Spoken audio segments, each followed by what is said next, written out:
In a lot of things with the club at the moment, a lot of progress, and my coming in, I really hope that I will take them to the Premiership.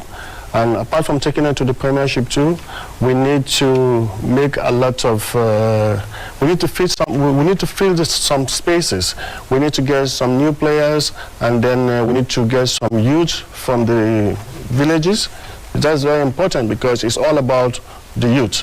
So I think my main goal is to get to the Premier League.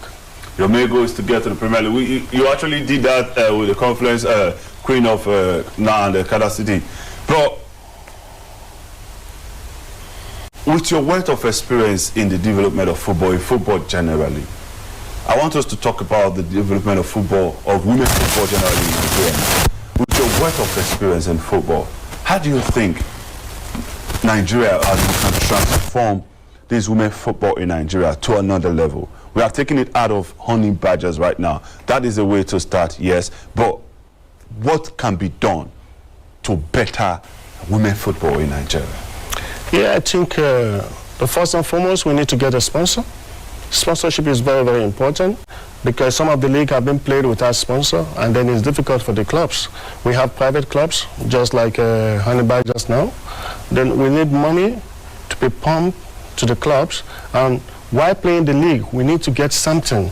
If you win a championship, then you must be rewarded for winning a championship. But we don't have all those stuff now. Let me ask you one question.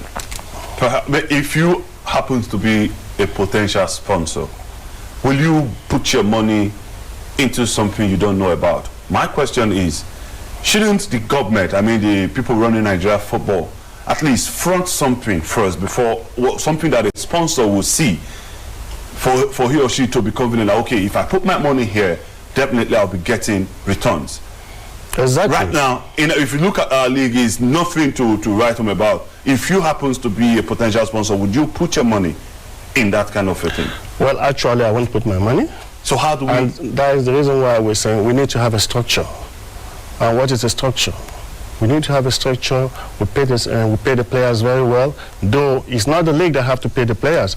But then you have to make sure that any club that is coming to play the league, they are well equipped and ready to sponsor the league. You cannot come today, start the league, and after 2 weeks, then you stop. That's true.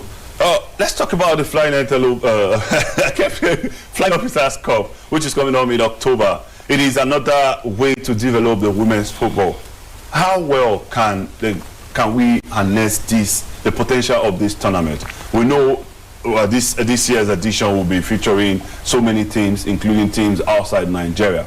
How well can the country maximize the potential of this tournament? Because every tournament is a step forward if taken seriously. But I understand that this Flying Officers Cup is a private organized competition for everything. How well can we harness it? Well, just like you said, it's a private organized competition. And I was there last year to watch the competition, and there were like 8 teams. And today we have like 12 to 16 teams, if I'm not mistaken, who are coming for the competition. And then we have like 3 foreign clubs coming from part of Africa. So that shows that we are improving every day. But as a private owner, he's trying his best, and that is one of the best competitions so far for women football. And this will also generate a lot of things to the women football, especially getting other players from African countries like Ghana, Cameroon, Mali. So I don't see that it even get more publicity than even the Women League in Nigeria. It is, it is. So can't the government probably take a cue from this? If an individual can organize such a tournament, why can't a body like a government, you understand, do better? Well, you said it all, like government. Yeah, but I think Barrister Paul Lady has been doing it very well. And last year he did it, and the cash prize was amazing. And this year I had the cash prize, and the cash prize is going to be like ₦1 million to the winners. And so a lot of things has been happening. So I think we should give him an accolade for that.